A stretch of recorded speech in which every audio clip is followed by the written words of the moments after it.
David had always cherished the bond with his mother, Miss Lucille, a once vibrant and joyful woman whose laughter could fill a room. But life had taken its toll, and dementia had started to steal away pieces of her memory, turning everyday moments into challenges.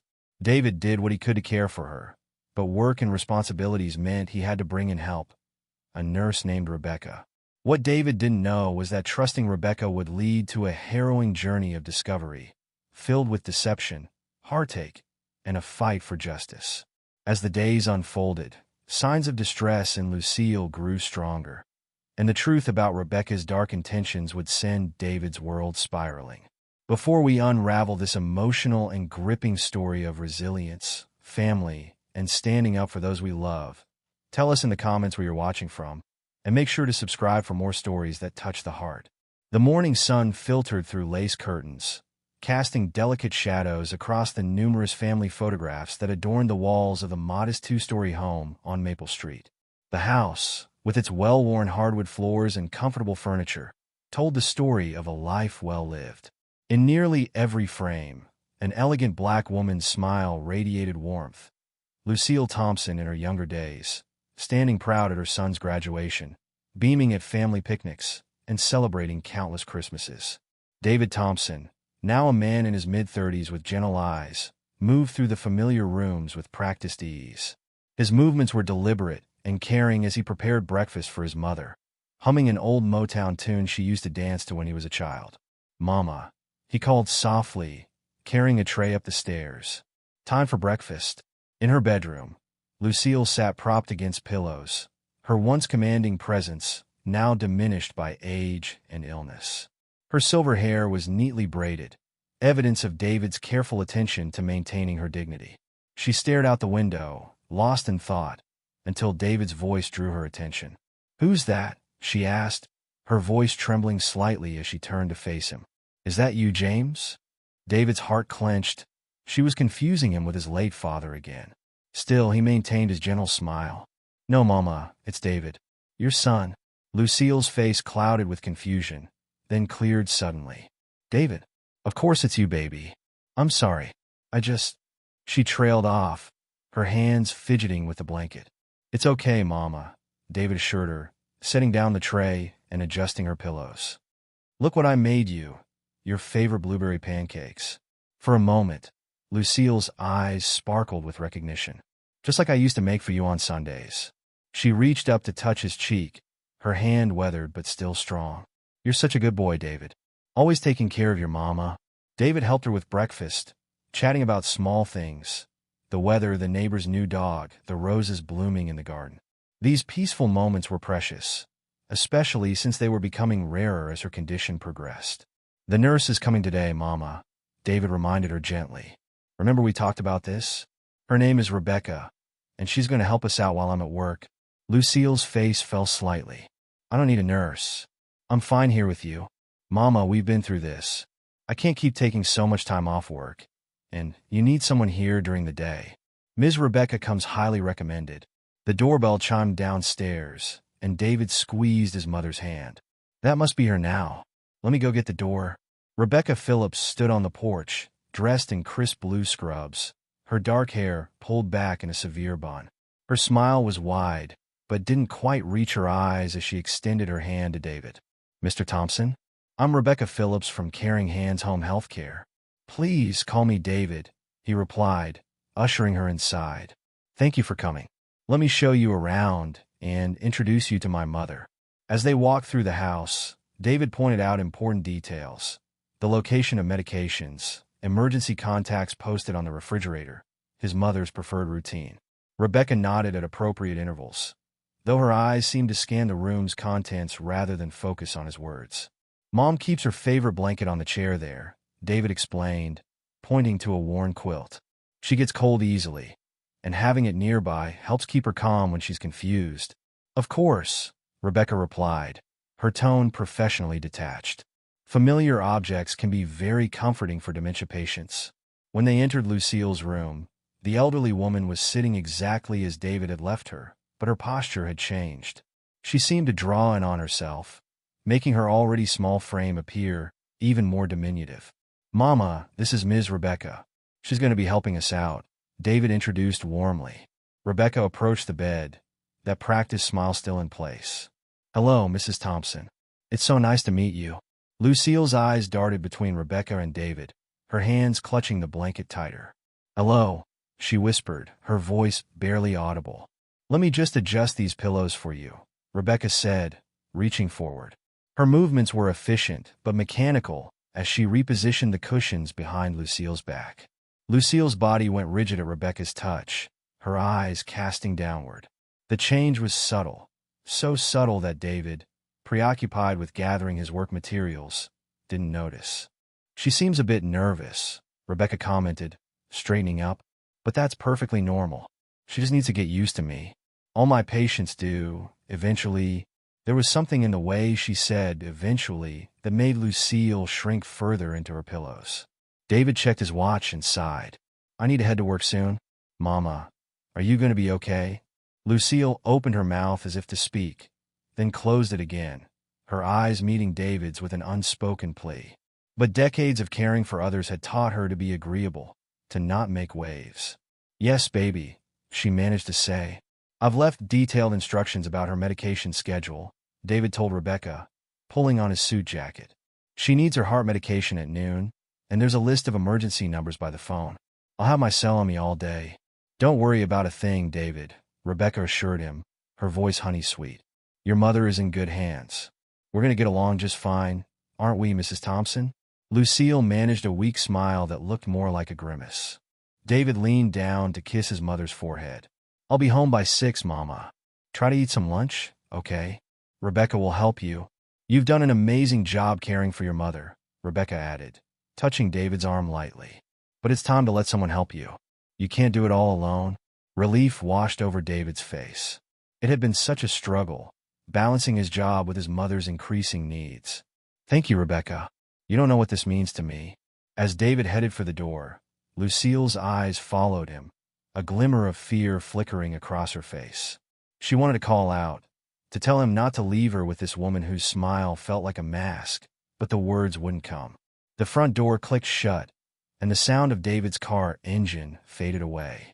Rebecca's smile vanished like a light being switched off. She turned to look at Lucille, her expression now cold and assessing. Another spoiled, helpless woman clinging to life, she thought, her lips curling slightly. At least she's quiet. Lucille sat perfectly still, her aged hands trembling slightly as they gripped the blanket. Through the window, she watched David's car disappear down the street, taking with it her last feeling of safety. Something in her clouded mind recognized the danger, even if she couldn't quite understand it. Her eyes, still sharp despite her failing memory, held a desperate question. When would her son realize what he had done by leaving her alone with Rebecca? The morning light continued to stream through the lace curtains, dancing across the happy family photographs that lined the walls. But now, instead of bringing warmth, the shadows they cast seemed longer, darker, and full of unspoken threats. The first few days of Rebecca's care routine settled into a rhythm, but beneath the surface of professional efficiency lurked something darker. She moved through the Thompson home with practiced ease, checking off tasks from her daily care list with mechanical precision while David was at work. Time for your morning walk, Mrs. Thompson, Rebecca announced one morning, her voice carrying an edge that hadn't been present when David was around. She gripped Lucille's arm firmly, yanking her to a standing position with more force than necessary. We can't have you getting bed sores, now can we? Lucille winced, but remained silent as Rebecca practically dragged her down the hallway. Her slippered feet struggled to keep pace with Rebecca's brisk steps.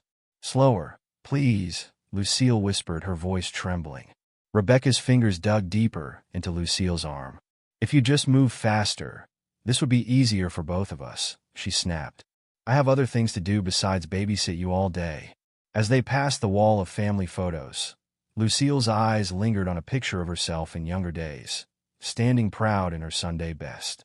The contrast between that strong, dignified woman and her current situation brought tears to her eyes. Oh, stop that sniveling, Rebecca muttered, roughly depositing Lucille in her favorite armchair. It's not going to change anything. The medication routine became particularly troubling. One morning, While sorting through Lucille's pill organizer, Rebecca's lips curved into a calculating smile. She opened several bottles, carefully replacing some pills with others from her own bag. "These should keep you nice and quiet," she whispered, arranging the modified dosage. "You won't remember a thing anyway." Approaching Lucille with a glass of water and the pills, Rebecca's voice shifted to a saccharine tone. "Here we go, Mrs. Thompson. Time for your medicine." Lucille stared at the unfamiliar arrangement of pills in the cup. Something felt wrong, but her mind couldn't grasp exactly what. Her hands shook as she took the medication. These look different," she managed to say. Rebecca's smile tightened. "No, Mrs. Thompson, they're the same as always. Your mind is just playing tricks on you again. Now be a good patient and take your medicine." Days passed, and the effects of the altered medication became increasingly apparent. Lucille's moments of clarity grew fewer and farther between. She spent hours staring vacantly out the window, her once sharp mind lost in a fog of confusion. During one such episode, Rebecca stood watching her with unconcealed contempt. "What's the point of keeping you alive, really?" she whispered, her voice cold and clinical. "Just taking up space and resources. Wasting your son's time and money." Lucille stirred slightly at the mention of David, but her eyes remained unfocused. When David visited during his lunch break one day, he immediately noticed the change in his mother's condition. "Mama," he called softly, kneeling beside her chair. "It's David." Lucille turned toward his voice, but her gaze seemed to look through him rather than at him. "James," she murmured, confusing him with his father again. "Is it time for church?" David's face fell as he looked up at Rebecca, who had positioned herself nearby with a perfectly constructed expression of professional concern. "She's been having more difficult days lately," Rebecca explained, her tone gentle and sympathetic. "It's not uncommon for dementia to progress in phases like this. Some days are better than others." David ran a hand through his hair, worry etched across his features. "I knew the disease would progress, but it seems to be happening so fast now." "The progression can be quite rapid sometimes," Rebecca assured him, placing a comforting hand on his shoulder. "You're handling it remarkably well." Many families find this stage particularly challenging. Lucille struggled to break through the fog in her mind, recognizing that something important was happening. She reached for David's hand, trying to form the words to tell him about the wrong pills, about Rebecca's rough handling, about her fear. "David, the medicine—" But the words came out garbled and confused, dissolving into unintelligible mumbling. Rebecca quickly stepped in. "She's been having trouble with her words more frequently. It's another symptom we're monitoring." Behind David's back, a triumphant smirk played across her lips. "Mama, it's okay," David soothed, squeezing his mother's hand. "Don't tire yourself out." Later, as David prepared to leave, Rebecca followed him to the door. "You know, David," she said, her voice warm with calculated praise, "you're such a good son, taking care of your mother like this. Many children would have put her in a nursing home by now." David paused, his hand on the doorknob. "I promised her I'd never do that. She took care of me my whole life. Now it's my turn to take care of her. And you're doing an amazing job," Rebecca assured him. "The way you've maintained her dignity, kept her in her own home, it's admirable. She's lucky to have you." The praise hit its mark, but it also intensified David's guilt about being away so much. He glanced back toward the living room where his mother sat in her chair, still staring vacantly. "Maybe I should try to work from home more often," he mused. "Or take some more time off." "Don't be too hard on yourself," Rebecca interjected smoothly. "You can't put your entire life on hold. That's why I'm here, to help shoulder some of the burden. Your mother is in good hands, I promise you." David nodded slowly, trying to convince himself. "I know, and I'm grateful for your help. I wish I could do more." "You're doing everything you can," Rebecca assured him. "The best thing you can do is maintain your own life and health. You can't help her if you burn yourself out." As David drove back to work, his mind wrestled with conflicting emotions. The guilt of not being there more often gnawed at him, but Rebecca's reassurances echoed in his thoughts. She was right. He couldn't do it all alone. Her help was essential, especially now that his mother's condition seemed to be deteriorating so rapidly. Back at the house, Rebecca watched his car disappear down the street before turning to Lucille with a cold smile. "Well, Mrs. Thompson, Looks like it's just you and me again. Shall we get ready for bed? Lucille's hands gripped her armrests tightly as Rebecca approached. In her mind, she screamed for her son to come back, but all that came out was a quiet whimper. Now, Rebecca chided, her gentle tone masking the roughness of her hands as she helped Lucille to her feet. We both know nobody can understand what you're trying to say anymore. That's our little secret, isn't it? As they made their way upstairs, Lucille's eyes caught one particular photograph, a Christmas picture from just last year, showing her and David laughing together. In it, her eyes were bright and alert, her smile genuine. Now, those same eyes were clouded with fear and confusion, unable to communicate the horror of her situation. Rebecca's voice carried up the stairs, sickeningly sweet. Let's get you settled in for another peaceful sleep, Mrs. Thompson. After all, we wouldn't want to worry your devoted son, would we? The quiet settled over the Thompson home like a heavy blanket, hiding the subtle signs of trouble brewing within its walls. In her bed, Lucille lay awake, her mind struggling against the fog of altered medication, trying desperately to hold on to the memory of what her normal pills looked like. But like everything else these days, the memory slipped away into the darkness, leaving her alone with her unuttered fears. Through it all, Rebecca's words echoed in the silence. You won't remember a thing anyway. And the worst part was, she was right. With each passing day, Lucille felt herself slipping further away, unable to fight back against the woman who was slowly erasing her existence, one altered pill at a time. Her only hope lay in her son's love, and in his ability to see through Rebecca's careful manipulation before it was too late. But as the medication took its toll and her confusion deepened, even that hope began to fade, replaced by a desperate resignation that this might be her new reality. In the darkness of her room, a single tear rolled down her cheek, a silent testament to the horror of being trapped in a mind that was becoming increasingly unreliable, at the mercy of someone who saw her as nothing more than a burden to be endured. As autumn crept into winter, subtle changes began to appear in the rhythm of the Thompson household. The most noticeable shift came during David's departures for work. What started as a simple goodbye had evolved into something more desperate and heartbreaking. One particularly cold morning, as David gathered his briefcase and coat, Lucille's hand shot out to grasp his wrist. Her grip, though weakened by age, held a surprising urgency. Just a few more minutes, she pleaded, her voice barely above a whisper. Stay with me, baby. David checked his watch, guilt gnawing at his conscience. Mama, I need to get to work. Rebecca's here to take care of you. At the mention of Rebecca's name, Lucille's fingers tightened. Her eyes, usually clouded with confusion, suddenly seemed to hold a sharp clarity, and something else. Fear? I'll be home early today, David promised, gently trying to disengage his mother's grip. But Lucille held on, her other hand coming up to clutch his sleeve.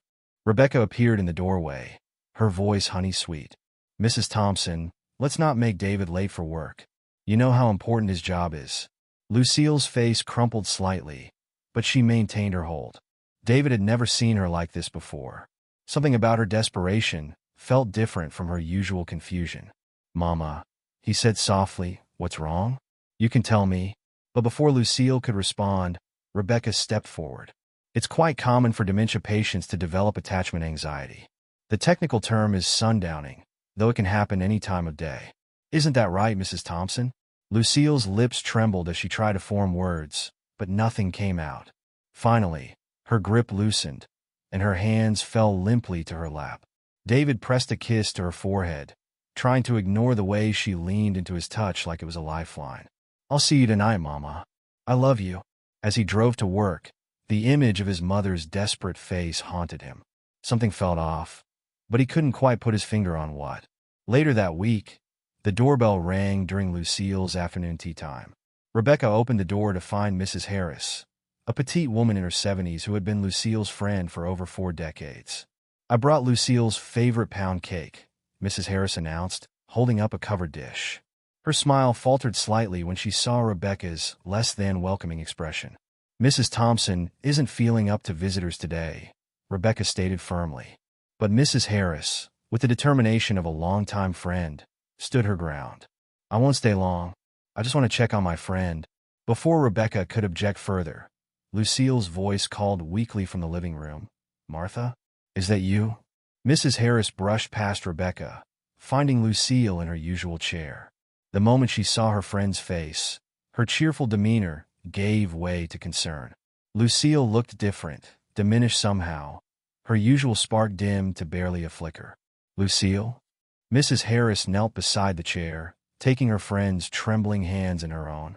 "Are you all right?" Lucille's eyes darted to Rebecca, who hovered in the doorway, before returning to her friend's face. Her mouth opened and closed several times, but no words came out. "I think that's enough excitement for one day," Rebecca interrupted, stepping forward. "Mrs. Thompson needs her rest. Visiting hours are best kept short in her condition." Mrs. Harris straightened up, her eyes narrowing slightly. "Since when does Lucille have visiting hours?" "I've been coming here for 40 years. Since her condition began requiring more structured care," Rebecca replied smoothly. "Routine is very important for dementia patients." As Mrs. Harris was practically shepherded to the door, she looked back at Lucille one last time. The fear in her friend's eyes made her blood run cold. That evening, when David came home, he found his mother picking listlessly at her dinner. Her hands trembled so badly that peas kept falling from her fork. "Here, Mama, let me help," he offered, reaching for the utensil. The moment Rebecca entered the room with fresh tea, Lucille flinched so violently that her fork clattered to the plate. David didn't miss the reaction, but Rebecca spoke before he could comment. "The tremors have been getting worse," she explained. "It's another symptom of the disease's progression. We might need to consider switching to simpler foods." David nodded slowly, but something about his mother's reaction nagged at him. It wasn't just her hands that trembled.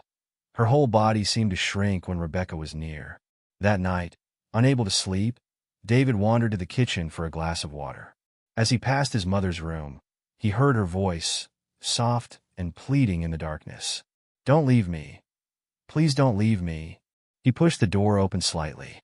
Lucille was asleep, but her face was contorted in distress, her hands clutching her blanket. "Don't leave me alone with her. Please." David's heart skipped a beat. Her? Who was she talking about?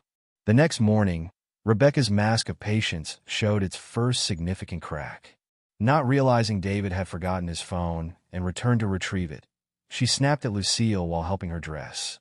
"For heaven's sake, stop being so difficult," her voice carried down the hallway. "It's not my fault you're barely more than a vegetable now." David froze in the foyer, his blood running cold. But by the time he reached his mother's room, Rebecca was all gentle smiles again. "Oh, David, did you forget something?" she asked, her voice back to its usual sweetness.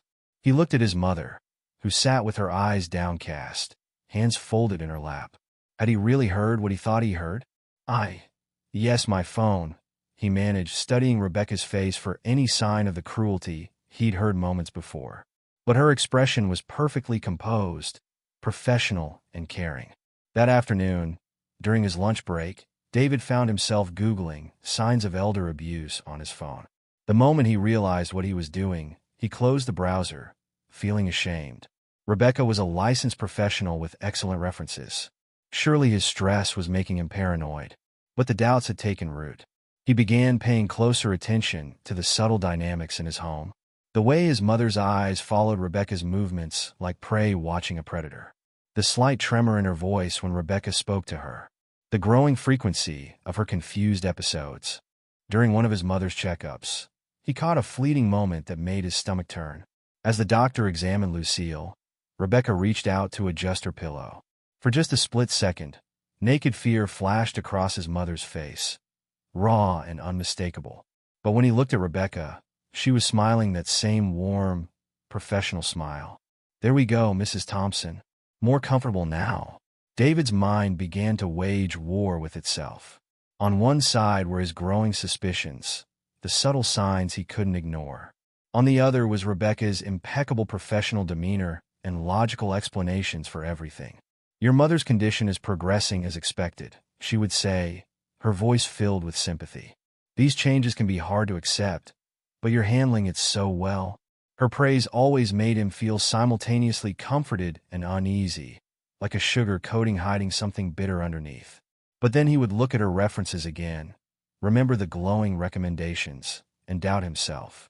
Late one night, as David sat in his study, reviewing his mother's medical records, he found himself staring at a photograph on his desk. It showed him and his mother at a family barbecue just last summer, before Rebecca's arrival. Lucille was smiling, her eyes bright and engaged despite her confusion. Now, those same eyes held something different, something that looked disturbingly like terror. "Am I seeing things that aren't there?" he whispered to himself, running a hand over his tired face. "Or am I missing something that's right in front of me?" The question hung in the air, unanswered.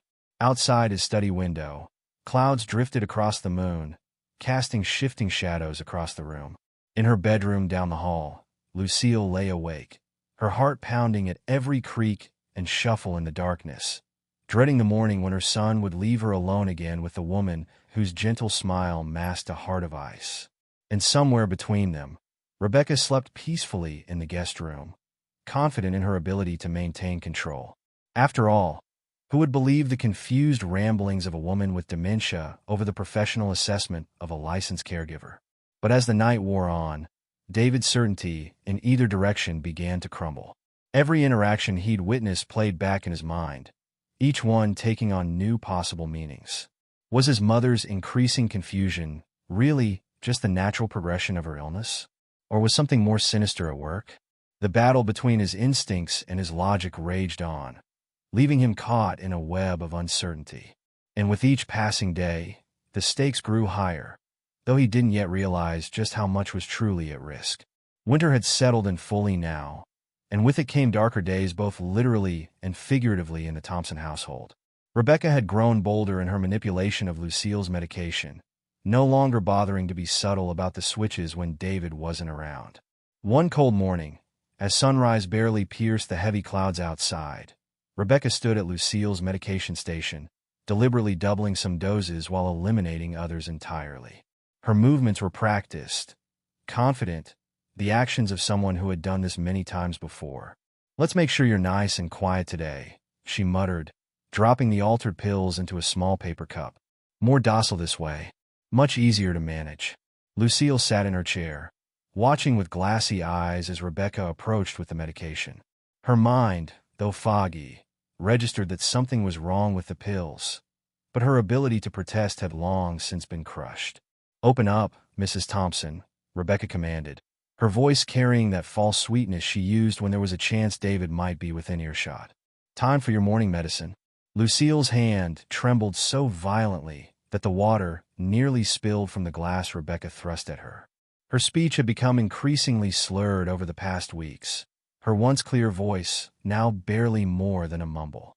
"I don't," she tried to say, but Rebecca simply tipped the pills into her mouth. "Swallow," she ordered firmly. "All of them." Later that afternoon, during one of David's rare lunch visits home, something extraordinary happened.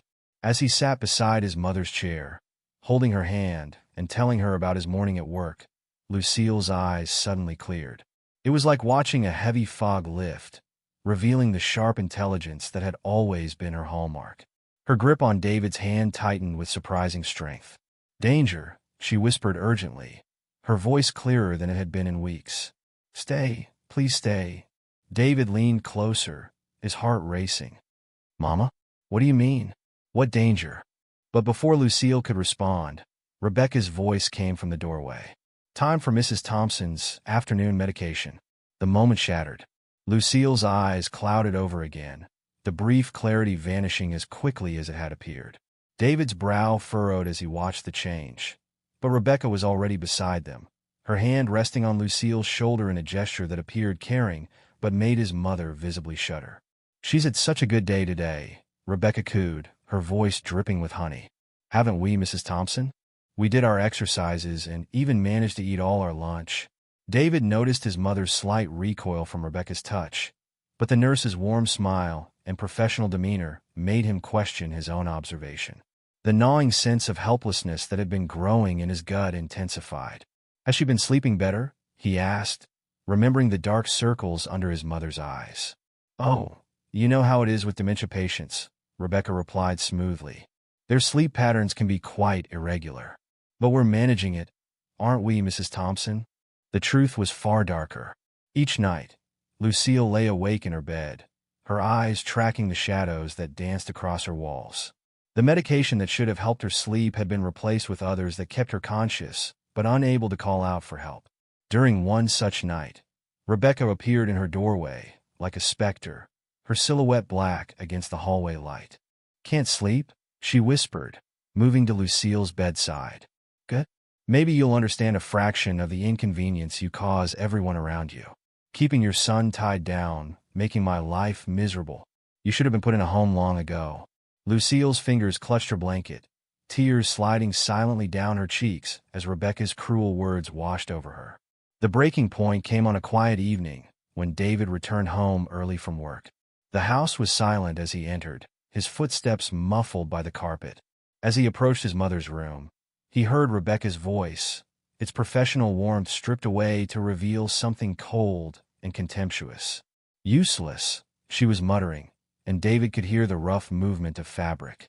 "Can't even sit up straight without help. Don't know why he bothers keeping you around." David stepped into the doorway, just in time to see Rebecca roughly jerking his mother's arm as she adjusted her position in the chair. The movement was sharp, careless, meant to hurt. He burst through the bedroom door to find Rebecca standing over his mother, one hand gripping Lucille's arm with bruising force. Both women's heads snapped toward him, Rebecca's eyes widening in shock before her professional mask slammed back into place.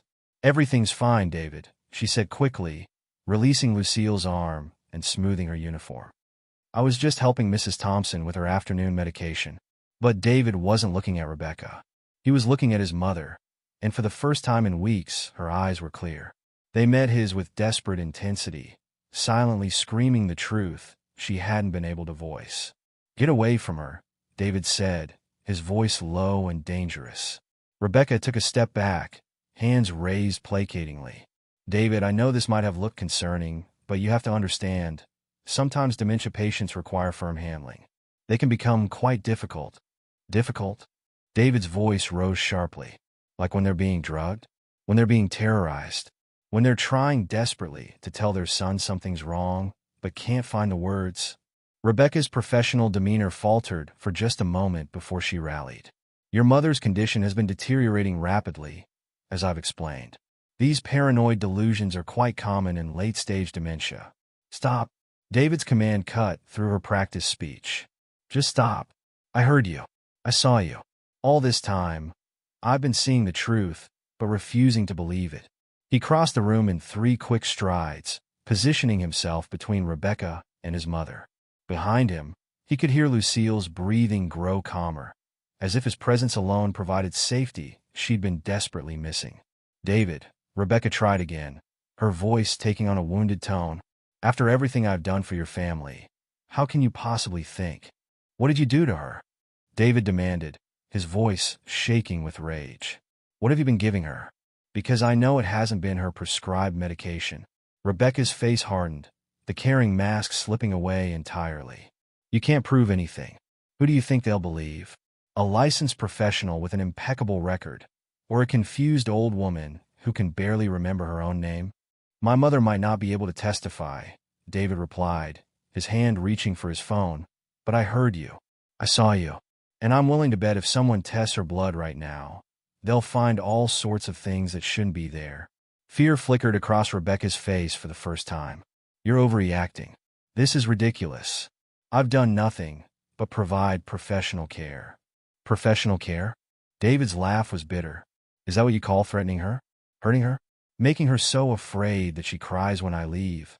His mind flashed through all the signs he'd ignored. His mother's trembling hands during meals, her whispered pleas at night, the way she flinched whenever Rebecca entered the room. Each memory felt like a physical blow, evidence of his failure to protect her. "David, please." Rebecca's voice took on a desperate edge. "Think about what you're doing. Your mother needs care. You can't do this alone. Watch me." David turned his back on her completely, kneeling beside his mother's chair. "It's okay, Mama. I'm here now. I'm not leaving you again." Lucille's hand found his, squeezing with surprising strength. Tears rolled down her cheeks, but her eyes were clearer than they'd been in weeks. Still keeping himself between Rebecca and his mother, David pulled out his phone. His hands were steady now, anger burning away any uncertainty. "This is David Thompson," he said clearly into the phone after dialing 911. "I need help. Something's wrong with my mother's nurse. I have reason to believe she's been abusing my mother and tampering with her medication. Please hurry." The sound of the call seemed to break something in Rebecca. Her composed exterior cracked completely, revealing the rage beneath. "You ungrateful fool," she snarled, backing toward the door. "Do you have any idea what I put up with?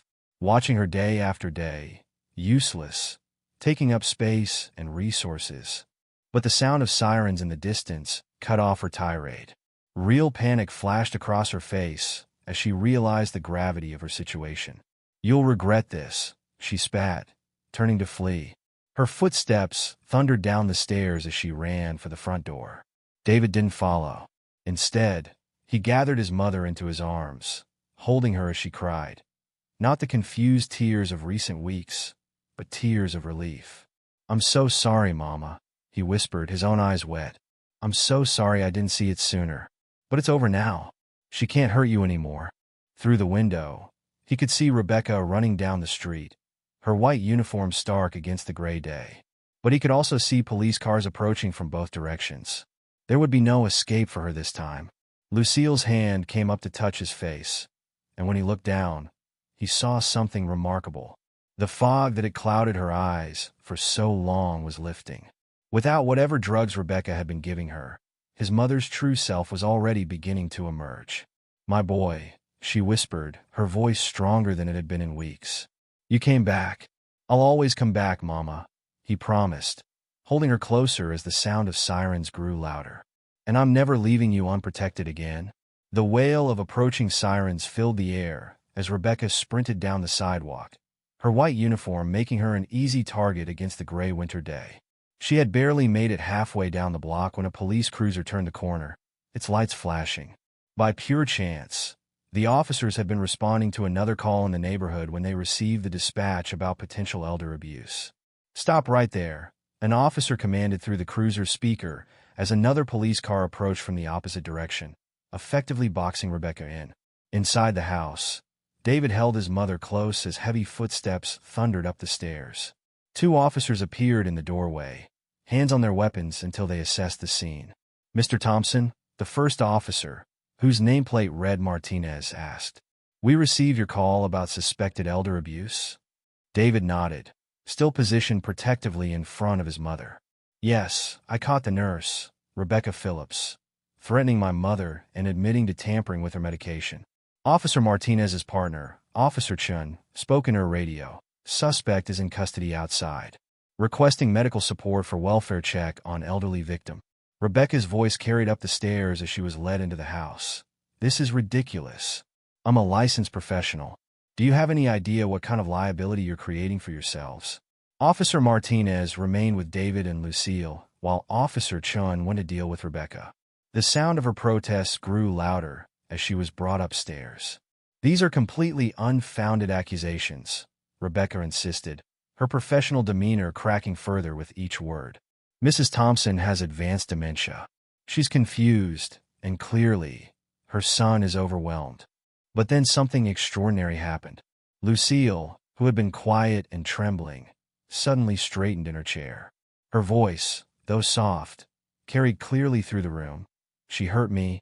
The officers froze. Rebecca's face drained of color. "She hurt me," Lucille repeated, stronger this time, her eyes clear and focused. "The pills, wrong pills, made me confused." Rebecca's composed mask shattered completely. "She's delusional. This is exactly what I've been dealing with." "Be quiet," Officer Chin commanded, then turned to David. "Sir, you mentioned something about medication tampering?" David nodded grimly. "She's been switching my mother's prescribed medications. I'm sure if you check her belongings, you'll find evidence." "You have no proof of that," Rebecca snapped, but her eyes darted nervously to her purse, still sitting on the bedroom dresser. Officer Martinez picked up the purse. "Ma'am, we're going to need to search this. You need a warrant," Rebecca protested, but Officer Martinez shook his head. "This is an active crime scene with suspected elder abuse and medical tampering. We have probable cause. He carefully emptied the contents of the purse onto a clear space on the dresser.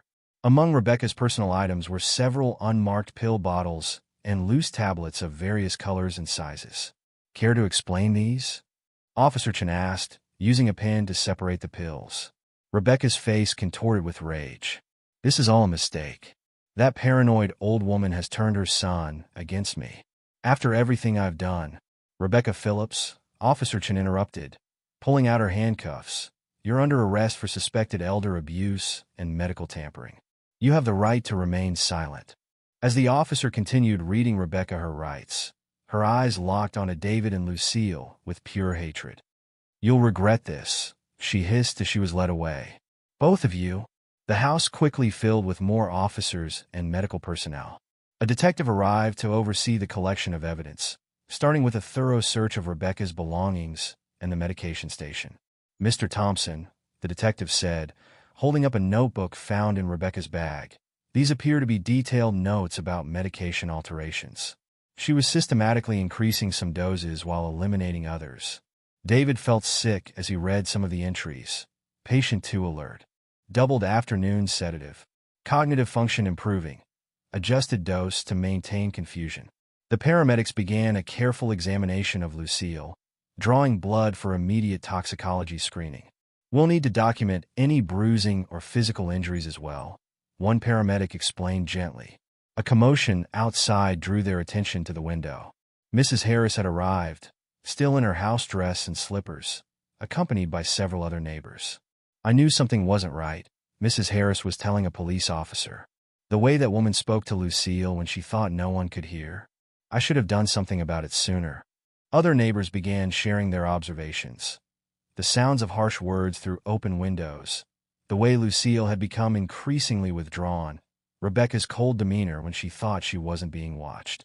She used to be so lively, Mrs. Jenkins from next door added. Even with her memory problems, Lucille always had a smile for everyone. But lately, it was like her light had gone out. While the officers collected statements, David sat beside his mother's chair, holding her hand as the paramedics worked.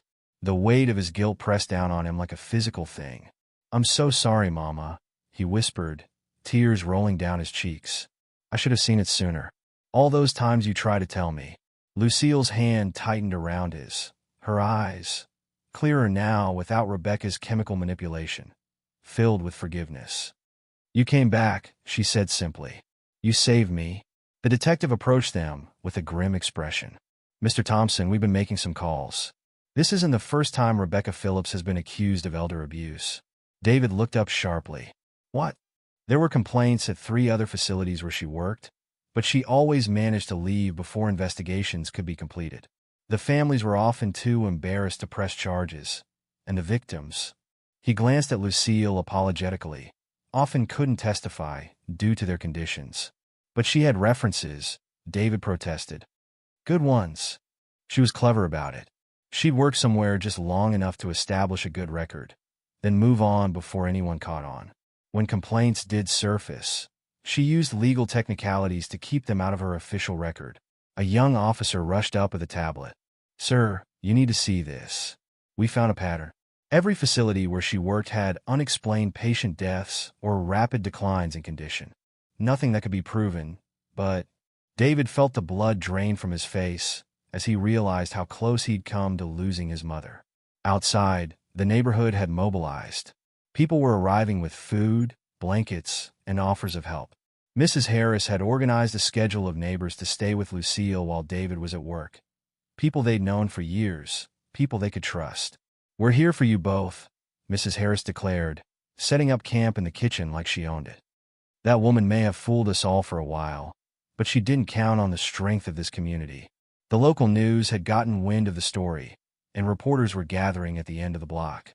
But the neighbors formed a protective barrier, keeping them away from the house, protecting Lucille's dignity even as they helped gather evidence against her abuser. As evening fell, the police finally finished collecting evidence and taking statements. The paramedics had treated Lucille's immediate injuries and arranged for follow-up care to address the effects of the medication tampering. The detective left his card with a promise to keep them updated on the case.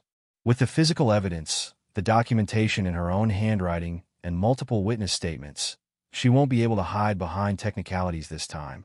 Once the house was quiet again, David looked around to the neighbors who had stayed behind to help clean up and prepare dinner. Mrs. Harris was in the kitchen making Lucille's favorite soup. Mr. Jenkins was fixing the loose stair rail that Rebecca had claimed was too much trouble to repair. Their next-door neighbor's teenage daughter was carefully organizing Lucille's proper medications under the supervision of a visiting nurse. The community's response had transformed the house from a place of hidden horrors back into a home filled with love and support. The shadow of Rebecca's presence was being systematically erased, replaced by the warm presence of people who truly cared. Lucille sat in her favorite chair, wrapped in a quilt brought by one of the neighbors, watching the activity with clear, alert eyes. The artificial fog of Rebecca's chemical manipulation was lifting, revealing more and more of her true self with each passing hour. "Look at all these people," she marveled softly to David. "All here for us." David squeezed her hand, his heart full of both grief for what she'd endured and hope for the healing that was already beginning. "They love you, Mama. We all do. And we're going to make sure nothing like this ever happens again." As night settled over the neighborhood, the Thompson house glowed with warmth and activity. The darkness that had infiltrated their lives was being driven out by the light of community, love, and justice. Rebecca's reign of terror was over, and though the road to recovery would be long, they would walk it together, surrounded by the support of those who truly cared. In her holding cell across town, Rebecca seethed with rage, but her threats had lost their power. She would never again be in a position to hurt vulnerable patients. Her carefully constructed facade had finally crumbled, revealing the predator beneath, and this time, there would be no escaping the consequences of her actions. The truth had come to light, and with it came not just justice, but healing, the kind that can only happen when a community comes together to protect its own. Spring arrived at the Thompson house, bringing with it new beginnings. The fresh paint on the walls and the flourishing garden outside reflected the renewal happening within. Sarah Williams, the new nurse recommended by the hospital's senior care unit, moved through the house with gentle efficiency, her presence bringing comfort rather than fear. "Good morning, Miss Lucille," Sarah called cheerfully, entering the sunny bedroom. "Ready to start our day?" Lucille, sitting up in bed, offered a small but genuine smile, something that would have been unthinkable during Rebecca's reign of terror. "Good morning, Sarah. Is that coffee I smell?" "Sure is. And I brought those blueberry muffins you like from the bakery down the street." Sarah's movements were careful but natural as she helped Lucille prepare for the day. "Mr. David called to say he'll be home for lunch today." The mention of David brought a brighter smile to Lucille's face. Since Rebecca's arrest, David had completely restructured his life to be more present for his mother. He'd had a frank discussion with his employers, explaining the situation and requesting a more flexible schedule that allowed him to work partially from home. "Your mother comes first," his boss had said, surprising David with his understanding. "We can make this work." Now, instead of rushing off early each morning, David shared breakfast with his mother. He took lunch breaks at home when possible and finished his workday in his home office, where he could hear the comfortable sounds of his mother and Sarah chatting or listening to gospel music. That afternoon, as Sarah helped Lucille settle into her favorite chair by the window, David emerged from his office with a large, leather-bound book in his hands. "Look what I've been working on, Mama," he said, sitting beside her. "I thought we could add to it together." The scrapbook was a labor of love, filled with carefully curated photographs and handwritten notes. Each page told a story from Lucille's life. Her childhood in Georgia, her marriage to James, David's birth and childhood, family celebrations, and quiet moments. "Oh, baby," Lucille breathed, touching a photograph of herself in her wedding dress. "I remember this day. Your father was so handsome." David had included small notes beneath each picture, helping Lucille connect with the memories even when her mind was cloudy. Sarah watched from the doorway, smiling at the interaction. "This is wonderful therapy, Mr. David," she observed. Memory books can be so helpful for dementia patients. They were interrupted by the arrival of the mail, which Sarah brought in.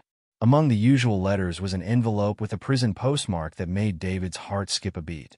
"I'll give you some privacy," Sarah said tactfully, noticing David's expression. "Miss Lucille, Shall we have our lunch on the porch today? It's such a beautiful afternoon. Once they had gone, David opened the letter with trembling hands. Dear Mr. Thompson, I'm writing to express my regret over the situation with your mother. While I maintain that my methods were merely unorthodox rather than abusive, I acknowledge that things got out of hand. The stress of caring for difficult patients can lead to unfortunate choices. I hope you understand that I was only trying to make my job manageable. Your mother's condition made her particularly challenging. Perhaps if she had been more cooperative. Actually, I'll stop there.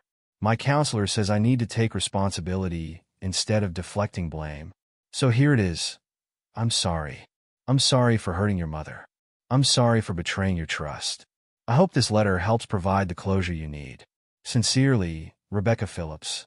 David read the letter twice, noting how even in her attempt at an apology, Rebecca couldn't help but try to justify her actions. The words difficult patience and more cooperative made his blood boil as he remembered his mother's trembling hands and fearful eyes.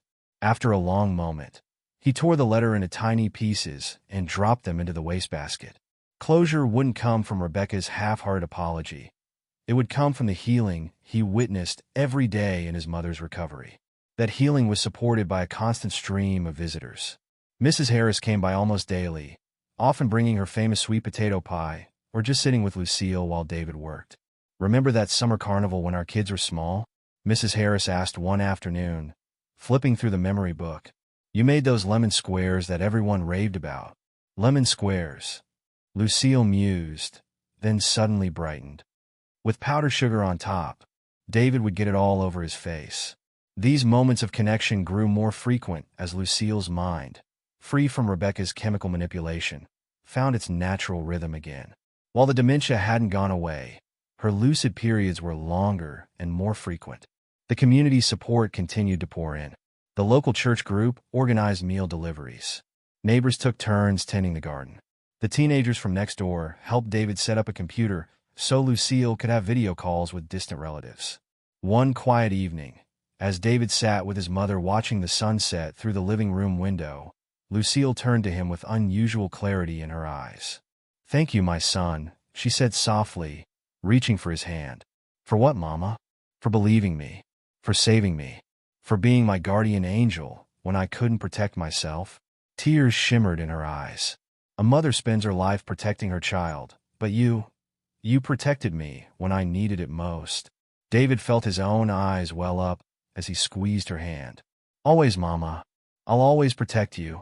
They sat together in comfortable silence, watching the sky paint itself in shades of pink and gold. The ghost of Rebecca's presence had finally been banished from their home, replaced by the warmth of true care and community support. Sarah peeked in to check on them, smiling at the peaceful scene. Would you like your evening tea, Miss Lucille?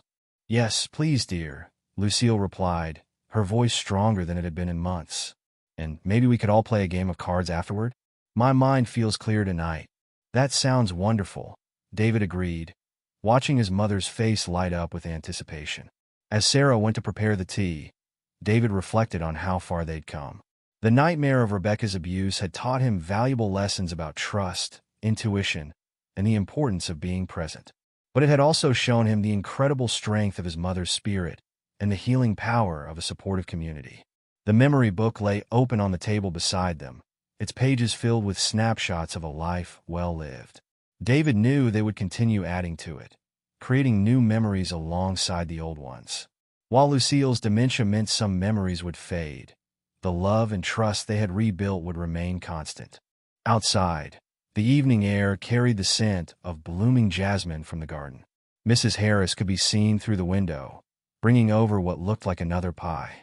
The teenagers from next door were finishing up their garden work, their laughter drifting through the open windows. Inside, Lucille hummed softly, an old hymn she used to sing in church. Her face was peaceful, free from the fear that had haunted it during Rebecca's time. David joined in the humming, remembering how she used to sing him to sleep as a child. Sarah returned with the tea tray and a deck of cards, setting everything up on the small table between them. The scene was so different from the tense, frightening atmosphere that had pervaded their home just months ago. Your turn to deal, Mama, David said, helping her arrange her teacup within easy reach. Lucille picked up the cards with steady hands, shuffling them with surprising dexterity. "You always did let me win," she teased, a spark of her old personality shining through. "Not tonight," David laughed. "Tonight, you'll have to earn it." As they played their game, accompanied by Sarah's gentle presence and the distant sounds of their supportive community, David felt a deep sense of peace settle over him. They had survived the darkness and emerged stronger, their bond tested but unbroken. The future would hold its challenges. Lucille's condition would have good days and bad, moments of clarity and confusion. But they would face it together, surrounded by people who truly cared, their trust in each other stronger than ever.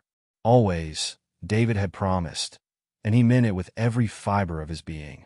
Always watching, always protecting, always loving. It was a promise renewed each day in the small moments of their rebuilt life. In shared meals and card games, in memory books and gentle care, in the laughter of friends and the quiet moments of understanding between mother and son. The sun finally dipped below the horizon, painting the room in soft twilight. But unlike the fearful nights of the past, this darkness brought only peace. Their home was filled with light once again, the light of love, trust, and healing that no shadow could ever extinguish. As the light of justice finally reached Lucille's home, the power of love and vigilance triumphed over cruelty. David's guilt transformed into a resolve to never ignore the signs again, and the community came together in a show of compassion and unity. This story reminds us that even the most subtle cries for help must be heard, and that standing up for those who cannot defend themselves is an act of courage we should all embrace. What would you have done in David's place? Share your thoughts below, and let us know if you've ever experienced a moment where listening to your instincts made all the difference. But before you go, don't forget to hit that subscribe button. Thank you for watching.